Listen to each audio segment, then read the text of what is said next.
Eliza moved into the Victorian house on a cold November afternoon. Perched at the edge of a dense forest, the house loomed like a forgotten relic of another era. Its faded gray siding and cracked windows gave it a forlorn appearance, but it had stood the test of time. The realtor had been eager to close the sale, brushing off its flaws with a cheerful tone. "It's a real fixer-upper," she'd said. "But with some love, it'll be beautiful again." Eliza wasn't deterred. The price was irresistible, and she relished the challenge of restoring it. Moving day was uneventful. She unpacked her belongings in the musty silence of the empty house, the faint scent of damp wood and age surrounding her. Upstairs, at the end of the long hallway, she discovered an enormous mirror. It was grand, almost regal in its presence, with a tarnished silver frame carved into vines and cherubic faces. Their expressions, at first glance, were sweet, but a closer look revealed something unsettling. Their eyes were hollow, and their smiles felt unnatural, too wide for their faces. She told herself it was just her imagination, a trick of the poor lighting. The first night passed without incident, though the house was eerily silent. No wind rattled the windows, no trees whispered outside. The stillness pressed on her ears, so heavy that she became hyper-aware of every creak and groan of the old floors beneath her feet. She slept fitfully, plagued by strange dreams of walking through the house. In the dream, it was darker and warped, the walls bending as though alive. She saw mirrors everywhere, more than the house should have had. Each reflection seemed to linger a moment longer than it should, their expressions just slightly off.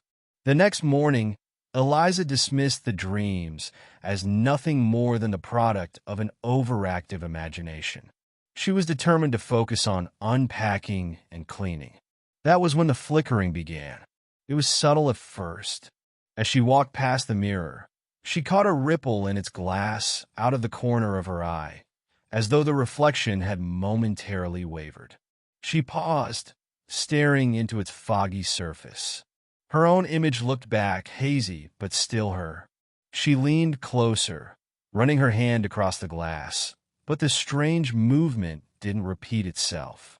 She told herself it was just fatigue, but the flickers didn't stop. Over the next few days, they grew more distinct. Sometimes, she saw shadows darting behind her reflection.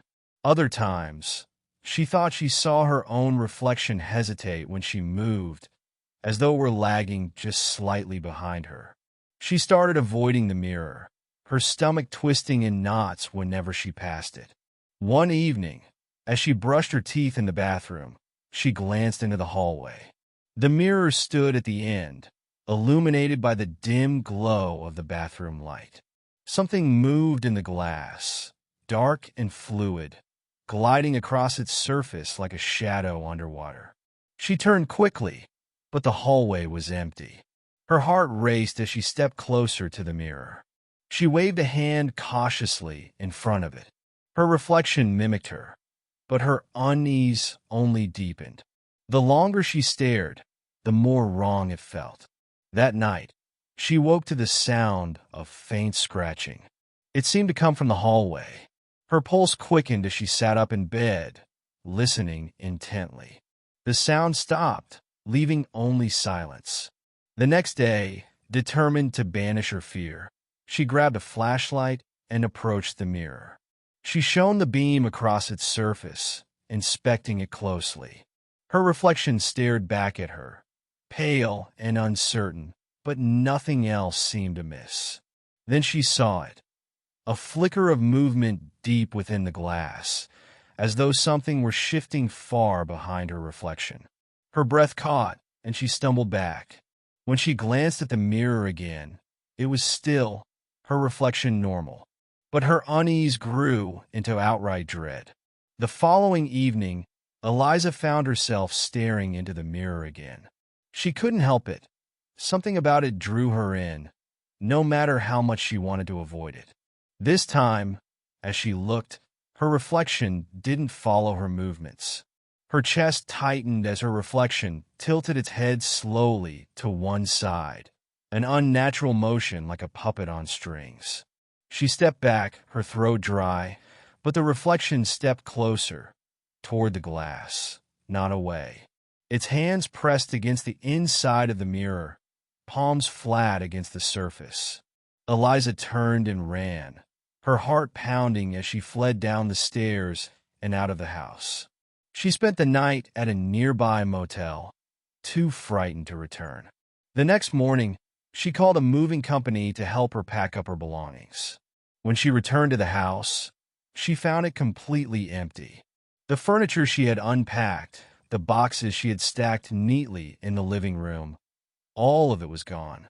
She raced upstairs to the hallway, her breath coming in short gasps. The mirror was gone too. In its place, etched into the wallpaper, were jagged, uneven words. "You should never have looked." Eliza sold the house as quickly as she could, leaving behind whatever she couldn't carry. But the mirror wasn't done with her. Every reflective surface she encountered seemed to hold something wrong. The flickering started again, in her bathroom mirror, her car windows, even the surface of her phone screen. At first, she dismissed it as paranoia. But then her reflection began to linger when she moved or smile when she wasn't. One night, as she passed by her bedroom mirror, she froze. Her reflection stood perfectly still, staring back at her with hollow, unblinking eyes. Its lips parted, forming a wide, unnatural smile. Soon, it whispered. She covered every mirror in her apartment after that, but it didn't help. She could feel it watching her from every polished surface, every reflective glint of glass. No matter where she went, it was always there. And Eliza knew, deep down, that one day it would pull her through.